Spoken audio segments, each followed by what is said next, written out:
Police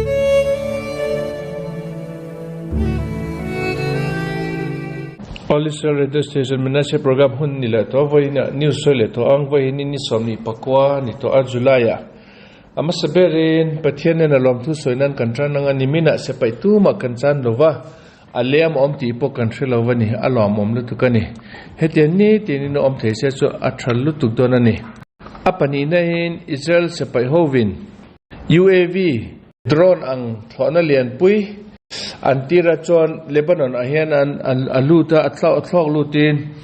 chon Hezbollah ho motor pakhat amua chu ahan kap ta ni chu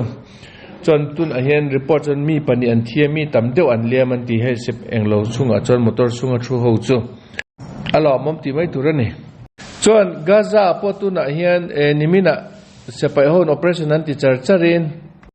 chu tunlahi operation an ti na hi englo khote ho nia chubaka rafiak po anlazo lo rafiak chon Hamas ho target ti mayang an building te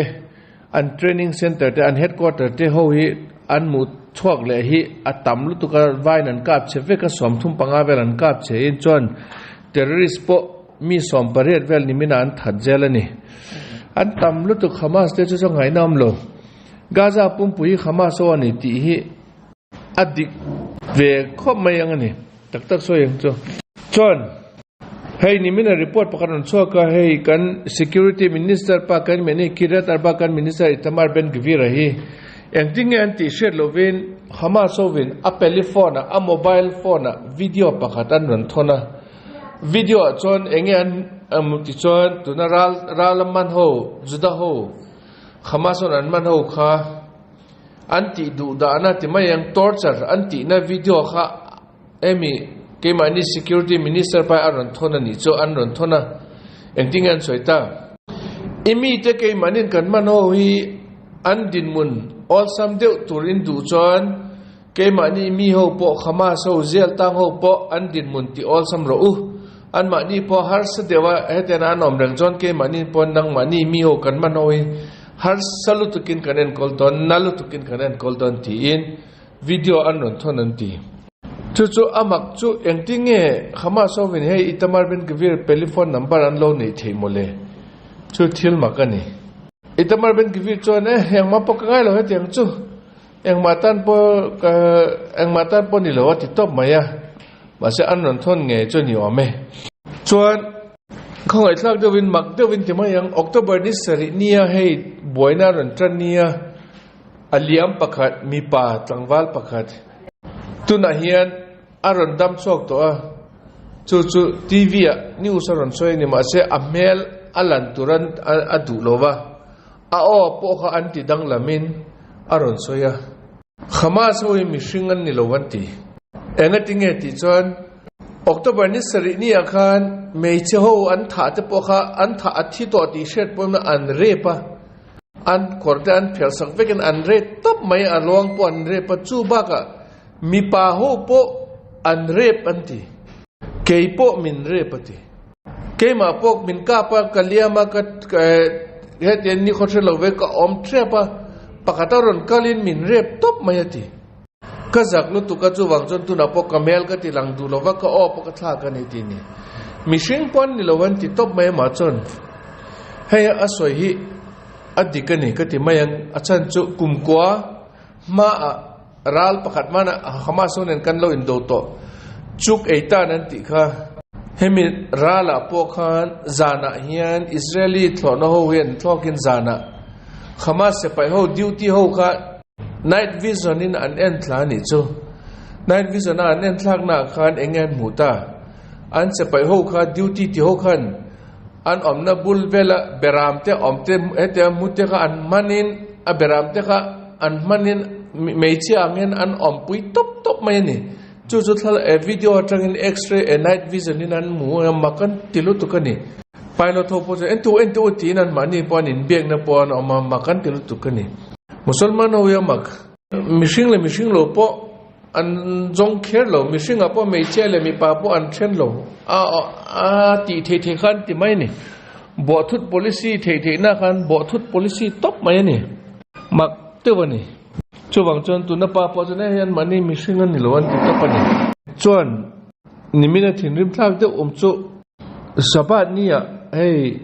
Mazdal Shams antia naw pango football drus naw pango in khel lai rocket atla thi kha heme thi namuna khan engting nge Israeli government poi anfim ku lokati Hezbollah te TV organizer TV company pakhat azukalin khata trangchon TV in report anon soyani anon soya an thu soinu chuan a ground bom matlak na ground bula chona dingin thu soyin engting nge soita hei hi naw pango drus naw pango an thina nia chu Israeli government in an mani nan thata Hezbollah ho min ngo atlat ati top mai ni amna bula chon chu Israel government in a phal the chu mak katilu tukani engting an phal the chu tanga propaganda dot soina chu atina nang lo the maklu tukani hey yang punita se nimina khan Turkey te an president pa Erdogan hen thu soya an mani rama eten soini Israel government yan swal lutuk to BB Hitler Japan rala Hitler ang tlukani to chuwang chon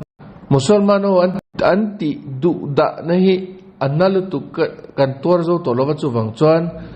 Turkey government yan Israel rama kan kala Israel rami ke manin sepaite kan tirlu ta kan la ka ngai to ni hitin anon soyani so eheu khata khan Israel government shet akhan an thinrim lu tokin a government ruling party po opposition po anvain anin englovin pum khatin idu chonon kal isapai horon tir nge ro hetenga du soi nang po hi isre nang po Saddam Hussein ain po i englo to ni hi iswal to ni hi Saddam Hussein atluk ang khan nang po itlu to na ni angkar idu chon tin an challenge stop mai ni Israel government point isa pa ho inon tir du chon non tir fat mai ro poi kan tilawan ti top mai ni chon hey holena an minister pakhat Geert Wilders anti Israel ngai na lutuk pa hian nimina hey Turkey te president pa thu soi cho ngai angai thlak alo hria te na thinarim lutukin ama po azo victor ni hi Turkey te president pa a to ni hi athlok a hen a power hi a president ni na rei to lutuka athlok ti boy victor ni he mi pa hi pai turani hi pai fat mai turani tin soya chubaka Turkey ram te hi Israel te ho te hi NATO alliance a engting an tel thei an mani NATO atangin pa pai turani tin an soi top mai ni a thani chon voinjingkara news ne lot anti kho keni ma ke mani airport bula kholian pui lot anti hian musulman holen juda ho dun cheng dun an nia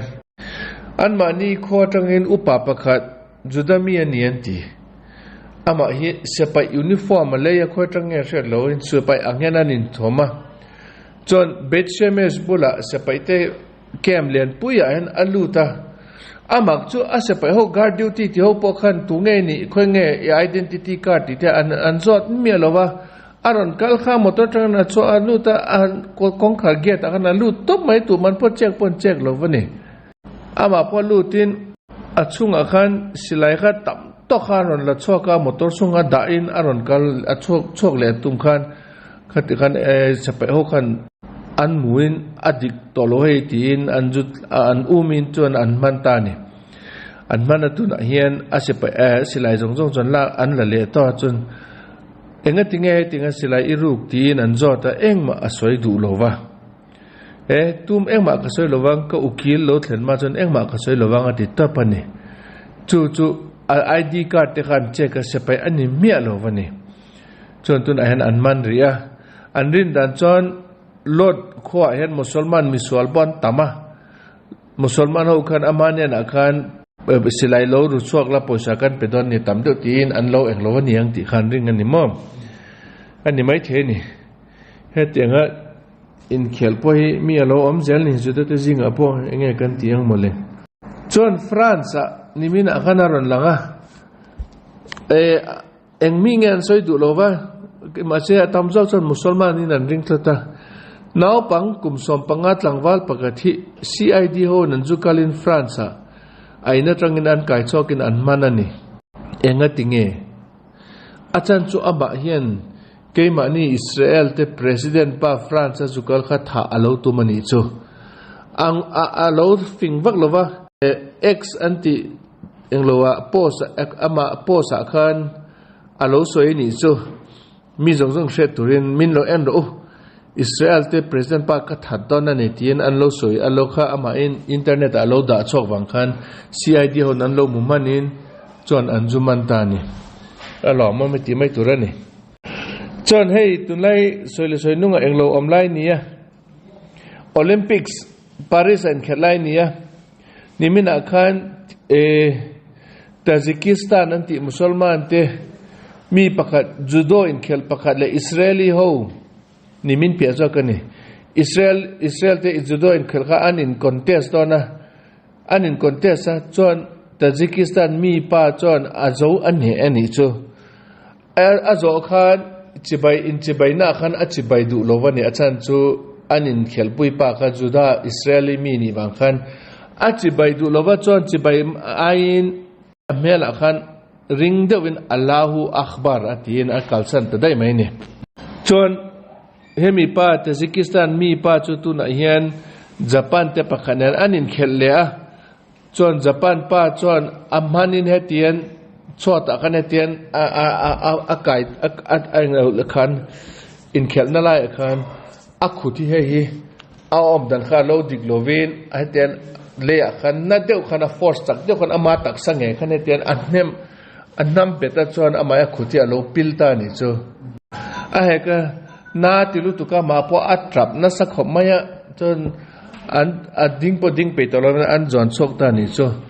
chon Olympics commentator ho jongjong en pathian in phuba la ni Israel pakhan Israel mi in ichibai pe lowa ichibai du lowa chu wang chon tu na chon I khut chu pathian in aeng lo sa a hemani chu tin an soi top mai ni mo chon Algeria mi pa po judo in khel po Israeli panen in khel turkha Israeli ne in khelain tin ein surrender top mai ni a thave mai ni hetian an tling zela ni Israeli ho chu ti mai yang chon ale lama hey Canada rama juda ho hi tlemin rilru ha na pakhatan nei to ni enga tinge ti chon tuna Canada Supreme Court a hian juda ho ne na heten an soi ni nang manin sa bong te beramte in tal dan hi kan phal to lo ke mani du danin tal ro Canada rama hian tun an sa eitura tha phot chu sa tal phot chu electric shock in an thara nang manin poti ro tia juda ho win ke mani chu kan dani na phal lo ke mani dana chon sa kan tal don chon angong at lo thelo wani chemang angong ka kan aturani atia an soya chu hetiang chu kan phal to lo hetiang chu a old fashion lutuk to thing lutuk to heten ke mani ti adanga ti anga electric shock in ti du lo chon in that the to don lo an ti ta ni chu ni chon Canada juda ho sa e lo turan ni mai thesin hei thil thara ni lova ti mayang Europe po Belgium Supreme Court point juda ho an phal to lo wani ma se musulman ho chu eng man soilo musulman ho chon shepui a hen angong an tan top bong te sang sabeng tung te an e du kha eng man soilo ma se juda ho win angong ete chem shiam lu tukan at kha chu chon na satang an do ni chu Belgium upon khap to so wachon Belgium juda om ho en san e du chon mun danga tangin an le top to ni an mani rama chon atal the to lo ni chon India rama Manipura to lai thingtlang minen in boy to lo in boy nam to lo ba me te hon che underground hon chenasa nimina po Assam Rifle le Manipur Police in Thokdunin UNLF anti te underground ho an mani member mi pali an mananti chuan mut midang dang po PLA ti te po pripak ti te po tu na hian khai Assam Rifle ho an zong na santi alet lama meite nu ho mera pai bi anti ho win tu na hian Assam Rifle ho an du lova tribal mi an tran puina salutuka an thalo anti in Manipura tang north chok na turin nasa devin an thokanti alet lama Bangladesh om meite student ho win Bangladesh heti me Bangladesh mi an boilain an manin ashanin demonstration an tia enge an du ju ti chon Manipura kan unaute meite ho thingtlang min chun le zana an tha hi bang toro se ti in demonstration an tia adik loe o khai aro puilu tu kan ni do ti chu khai o do ta heti an demonstration te pon ti pe cho amak lu tu kan ni tiro hindu du in tiro ti mai turani chuan hey Manipur Chief Minister Bireng Singpo akhon khonain Modi in reilo te anin mu puye ni ome akhongai to ni chu achon chei Delhi voi thuma kalna ni to a chon Modi a secretary ho zong nen akan adir na sa ni ome chon adir na enge adir na apon poisa engsan pek nge pokasilawa poisa pek lo cho pon mani poi na pha ang ma an ngai poi an ngai poi mo chong ton lova chon Modi khan minute som hi vel cho a thut pui ni ome chon thu soi chara a soi la chon Modi cho ngui ranga ti eng ma po soi lovati minute som ni vel line mu jo kan hun kan ni to lo tin a chok top mai an ti Modi chu ma se ama chu tuna chon inti thei taken Modi nen kan in musin ati in Manipur anon kan le don an ti ni Modi nen in mu mai po cho mata to chon khai ro pui na ro pui ani to down ani alone is ok to ni chu ang poni ta se chu ni news voina news soi solom chon pathen min ngai dam se soi fom chon kanu nau te ral do jong pathen lo tran pui ni zel na tu le adam lo na so jong aran dam chok nge na turin voina kan thil ti jong kan charity pek le kan sam che te jong chu pathen min lo san sak ro se